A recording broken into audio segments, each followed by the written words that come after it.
During the ultrasound, I heard two babies arguing inside my womb. One voice was sweet and whiny. "Stop shoving me." The other snapped back, fierce and territorial. "Get out, this is my space." Overjoyed, I turned to the doctor. "It's twins?" The doctor's eyes flicked toward my husband, Julian Thorne, behind me. Then he shook his head. "You're mistaken, Mrs. Thorne. There's only one." Julian smiled, wrapping an arm around me, but I heard the fierce baby's sneer as clear as day. He'd better keep his mouth shut. If he dares tell the truth, my father will end him. His words instantly put me on high alert. What did this fierce baby mean? I touched my belly, my palms cold, a terrifying thought taking root deep within me. Julian carried over a glass of warm milk, placing it thoughtfully by my hand. "What's wrong? Still thinking about twins? Don't overthink it.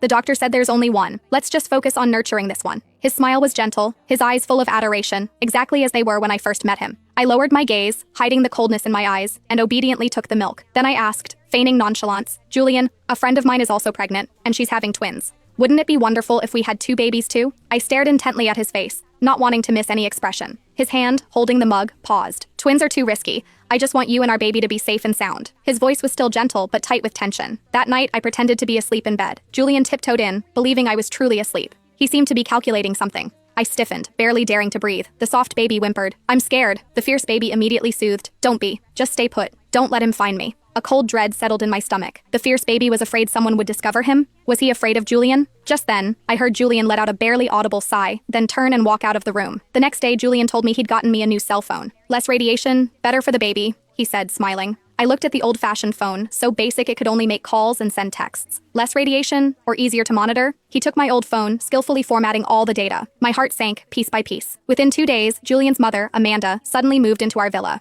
She brought an entire team, a nutritionist, a nanny, and 2 expressionless bodyguards. She said it was to take better care of me. "Alara Thompson, starting today, your meals will be Vera's responsibility. She's the most professional prenatal nutritionist." Amanda sat on the sofa, speaking in a commanding tone. I looked at the woman named Vera. She adjusted her glasses, her gaze sharp. My life was completely taken over. I couldn't go out, couldn't see friends. My daily range of activity was confined to this villa. Julian came back every day, showering me with concern. But to me, it was no different from imprisonment. The fierce baby seemed to sense the danger too. "That old witch is up to no good. She's been adding something to the soup she gives you. It's small amounts, but it's consistent." I held the bowl, even managing a placating smile at Amanda. "Thank you, it's really delicious." Amanda's lips curved up in satisfaction. I tipped the bowl back, draining it completely. Then, I used the excuse of needing the restroom, rushed into the bathroom, and forced myself to vomit by sticking my fingers down my throat. I vomited until nothing but bile remained, then collapsed onto the floor, exhausted. I couldn't sit idly by and wait for death any longer. I had to contact the outside world. I remembered I had a spare phone, hidden in an old briefcase in the innermost part of my walk-in closet. During a bodyguard shift change, I slipped into the closet and locked the door. I found the phone. Thankfully, it still had power. Fumbling